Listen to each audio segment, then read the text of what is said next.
Hey everyone, Ryan here. In this video, I'm going to be showing you how to find toxic backlinks in Semrush. More specifically, I'm going to be showing you how to quickly identify and eliminate those nasty backlinks that could be secretly sabotaging your website's performance in the search rankings. And before we get started, if you're unfamiliar with Semrush, then I have to mention that Semrush is in a league of its own when it comes to SEO tools. The depth of data analysis capabilities and a lot of features that they provide are just unmatched. However, to access those powerful features, the tool is not free. But the good news is that they do offer a free trial that would give you full access to the entire platform. And if you don't have an account yet, then go ahead and create one by grabbing the free trial offer in the link of the description of this video. Alright, moving on, let's go ahead and talk about what toxic backlinks actually are and why they are so detrimental. So backlinks, as you likely know, are incoming links from other websites pointing to your website. They are pretty much the social proof and authority in the eyes of search engines like Google. However, not all of the backlinks are equal. The toxic backlinks originate from low quality or spammy websites that search engine algorithms have flagged as untrustworthy or maybe spammy link sources. And having too many of these toxic links plugging into your site can seriously harm your standing with the search engines, potentially leading to ranking penalties or de-indexing of your pages, or even a complete manual action in the worst cases. So clearly, making it a habit to audit your backlink profile and removing any toxic backlinks should be a top priority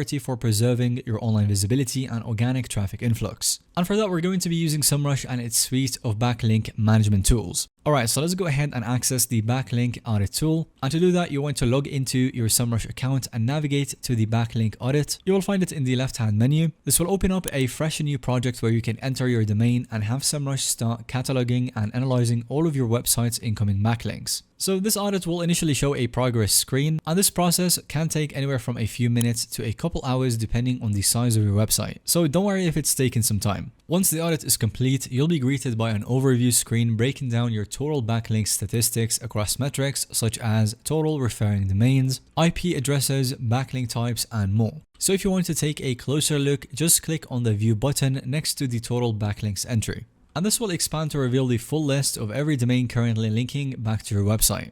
And as you can see, Semrush has conveniently grouped these referring domains into color-coded toxicity categories that will highlight the potential areas of concern. And as you can imagine, the backlinks will be colored as red for when they're toxic, orange for the potentially toxic ones, and green are the safe, non-toxic ones. So when you see the red ones, these are the blatantly toxic domains that should be immediately removed ASAP. When reviewing a shady domain, you can click on the entry to pull up an in-depth toxicity analysis, including parameters like the hosting location, creation date, Semrush's calculated trust score, and more of the details. For the amber or the orange category, these contain the potentially toxic domains that warrant a closer look. Some of these could be actually harmless, but they may simply lack proper attribution, or they would have some traits that trigger Semrush's toxicity criteria. So in my opinion, you will likely want to manually vet these entries on a case-by-case basis.